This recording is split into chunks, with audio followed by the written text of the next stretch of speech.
ஐந்து கரத்தனே. ஆனை முகத்தனே. இந்திரன் இளம்பிறை போலும் எயிற்றனே. நந்தி மகன் தானே.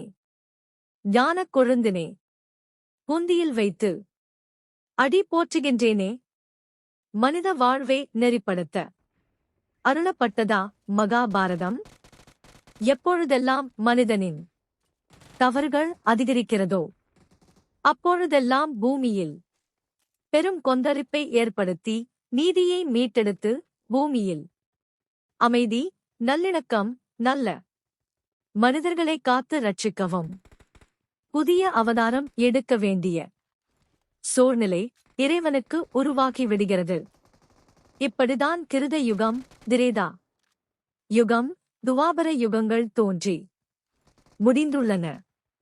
இப்பொழுது நடந்து கொண்டிருப்பது கலி யுகம். எல்லா யுகத்திலும் நல்லவர்களும் அசுரர்களும் இருந்துள்ளனர். அதர்மம் தலைவிரித்து ஆடும் பொழுதுதான் அந்த யுகங்கள் பேரழிவை சந்தித்தன. மகாபாரதம் நடந்தது துவாபர யுகத்தில்தான். இந்த கலி யுகத்தில் மட்டுமா மனிதன் குலம் கோத்திரத்தை பற்றி பெருமையாக பேசினான்?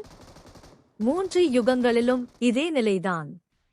ஆள்பவன் உயர்ந்தவன், அவன் கீழ் வாழும் மக்கள் கீழ் மக்களே. மன்னன் என்ன? மகேனசா? மக்கள் இல்லையேல் மன்னன் ஏது? அரசு ஏது? இங்கிருந்து எப்படி வந்தான் மன்னன்? பிறக்கும் போதே அவன் மன்ன நாக பிறந்தானா? அவனும் வெறும் பயல்தானே. எதை கொண்டு வந்தான்? என்னமோ கொஞ்சம் புண்ணியம் செய்திருப்பான். பணம் உள்ளவன் வீட்டில் பிறந்து விட்டான். பாட்டன் முப்பாட்டன் சேர்த்து வைத்ததை நோகாமல் ஆள பிறந்தவன் தானே. சாதிகள் இல்லையடி பாப்பா என்று பாடிவிட்டால் போதாது. அதை நினைக்க வேண்டும், ஒழிக்க வேண்டும். நமக்குள் இருக்கும் மனித பிரிவினையை மீட்டெடுக்க வேண்டும். மீட்க முடியுமா? மீட்க முடிந்ததா? மீட்கத்தான் விடுவார்களா நம் அரசியல்வாதிகள்? அன்றும் இன்றும் என்றும் இவர்கள் சுயநலமிக்கவர்களே. இதை எதற்கு இங்கே குறிப்பிடு? கிரேன் என்றால் கர்ணனுக்கு நிகழ்ந்த அவமானம் என்ன? அது பின்னர் வரும். மக்களாகிய நாம் இனம், மொழி ஒன்று சேர நினைத்தாலும் அது இந்த கலி யுகமே அழிந்து போனாலும் நடக்கவே விட மாட்டார்கள். சாதியை வைத்து தானே அரசி எல் செய்ய முடியும். நாம் தெரிந்திருப்பது இவர்களுக்கு தான் பரம சந்தோஷமேஹு. என்றாவது பாமர மக்கள் கூட ஆட்சி செய்ய முடியும். அதற்கு மக்கள் ஆதரவு மட்டுமே போதும். நமக்கு வேண்டிய ஆட்சியை நாமே பெருமிதத்தோடு தேர்வு செய்து கொள்ளலாம். ஆனால் அன்றைய மன்னராட்சி அப்படி இல்லையே. அவனுக்கு பிறகு அவன் வழி தோன்றலே தொடர்ந்து ஆட்சி பீடத்தில் அமர வேண்டும். அமர்ந்தனர்.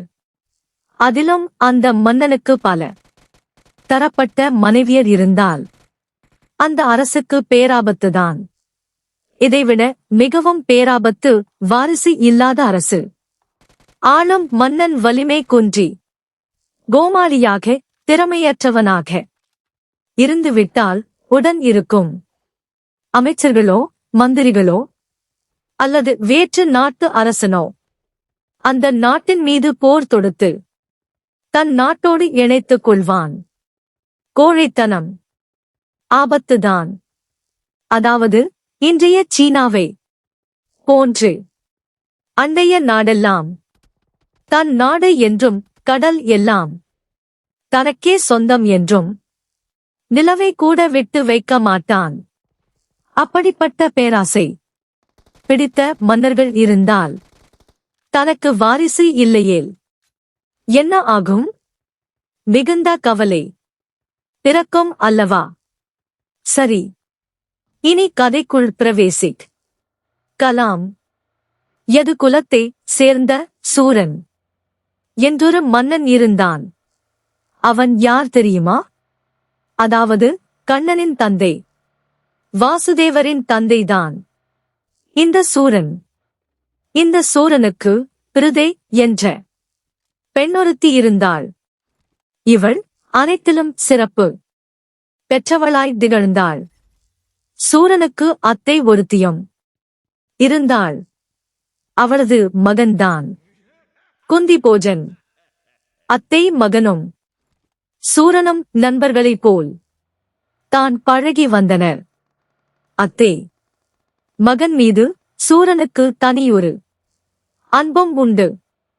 நெருங்கிய உறவாக இருந்தும் இணைப்பிரியா தோழர்களாகவே இருந்தனர். குந்திபோஜனுக்கும் திருமணம் நடந்தது.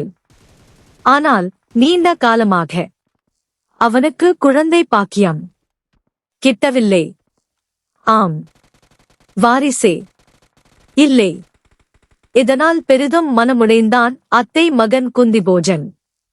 இவன் குந்தி அரசாங்கத்தின் மகாராஜா.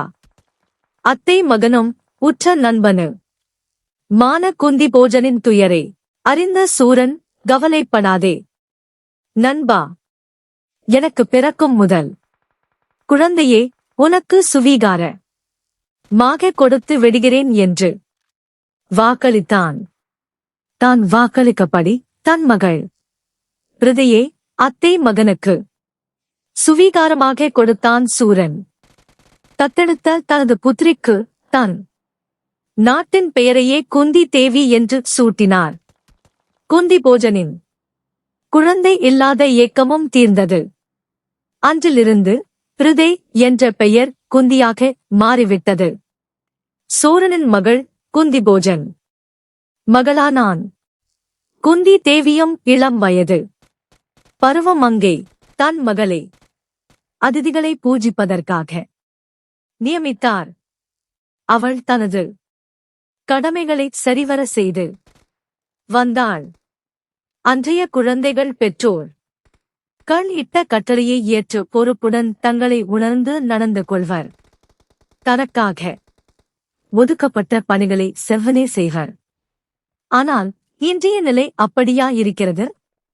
அவர்களை வளர்த்து ஆளாக்குவது இன்றைய பெற்றோருக்கு பெரும் சவாலாக உள்ளது.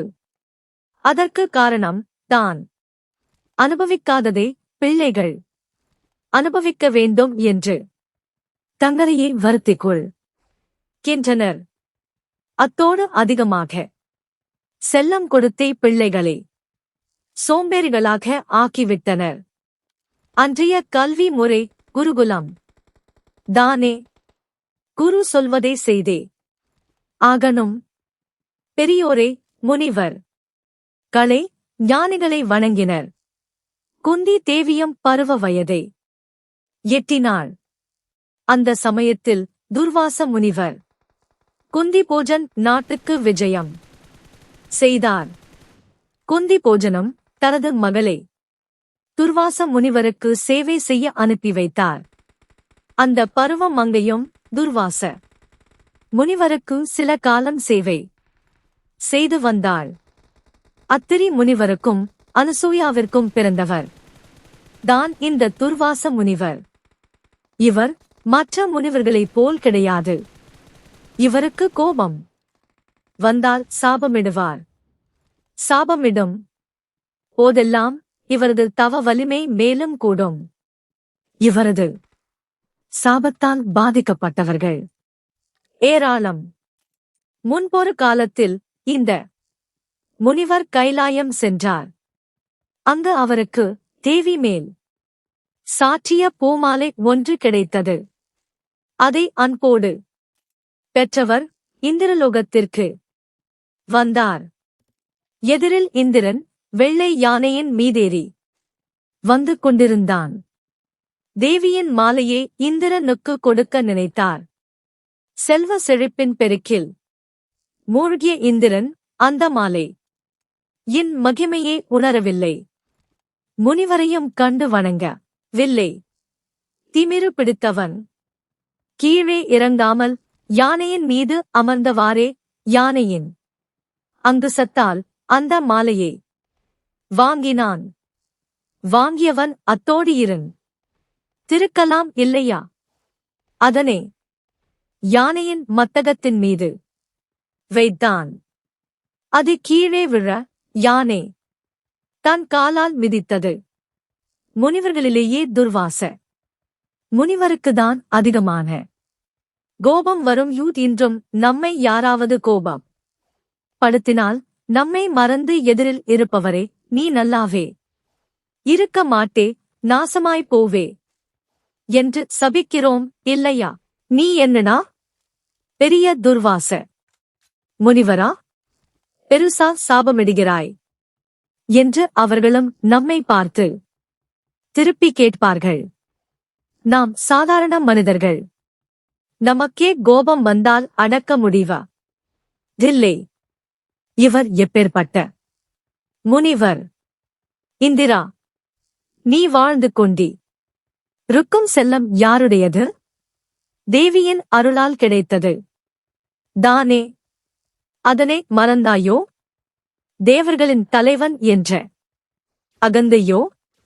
தேவியின் மாலை ஏ கீழே இறங்கி வாங்காமல் என்னை அவமானப்படுத்தியதும் அல்லாமல் அந்த மாலை யானை என் காலால் மிதிப்பட செய்த உனக்கே என்ன திமிர் இருக்கும்? இச்செயலைக் கண்டு நீ சிறிதும் வருந்தவே இல்லை. இவ்வளவு கர்வமா? காரணம் இந்த செல்வம்தானே என்று பயங்கர கோபம் கொண்ட முனிவர் இட்டார் சாபமு. அடே இந்திரா, உன்னுடன் இருக்கும் காமதேனு, கால்பந்து, சிந்தாமணி முதலிய அத்தனை செல்வமும் உன்னை விட்டு நீங்க கடவது என்று சபித்தார். துர்வாசர் சாபமும் பலித்தது. இந்திரனும் அவனை சார்ந்த தேவர்களும் ஏழையானான். வலிமை இழந்தனர். தேவர்களது நிலையைக் கண்ட அசுரர்கள் போர் புரிய வந்தனர். அசுரர்களின் கொடுமையை தாங்க முடியாத தேவர்கள் பிரம்மனிடம் முறை இட்டனர். அவரும் அவர்களை திருமாலிடம் அழைத்து சென்றார். திருமாலும் அவர்களுக்கு உதவி செய்திட முன் வந்தார்.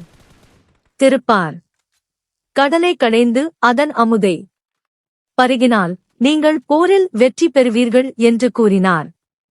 இந்நிலையில் மந்தார மலையை மத்தாகவும் வாசுகி என்ற பாம்பே கயிறாகவும் மந்தாரமலை அழுந்தாமல் இருக்க திருமால் ஆமை வடிவம் கொண்டு தம் முதுகால் மலையை தாங்கிக் கொண்டார். தேவர்களும் அசுரர்களும் இழுக்க வாசுகி பாம்பு வலி தாங்காது தனது நஞ்சி உமிழ்ந்தது. இதனைக் கண்ட தேவர்கள் பயந்து ஓடினர்.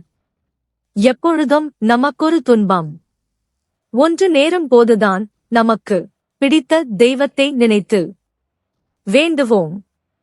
இதே மனநிலையில்தான் தேவர்களும் இருந்தனர்.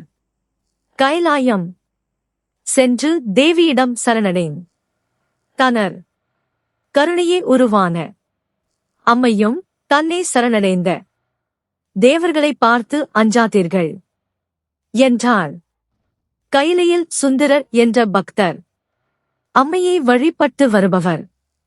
ஈசன் அவரை அழைத்து அந்த கொடிய விஷத்தை எடுத்து வரும்படி கூறினார். சுந்தரரும் சென்றார்.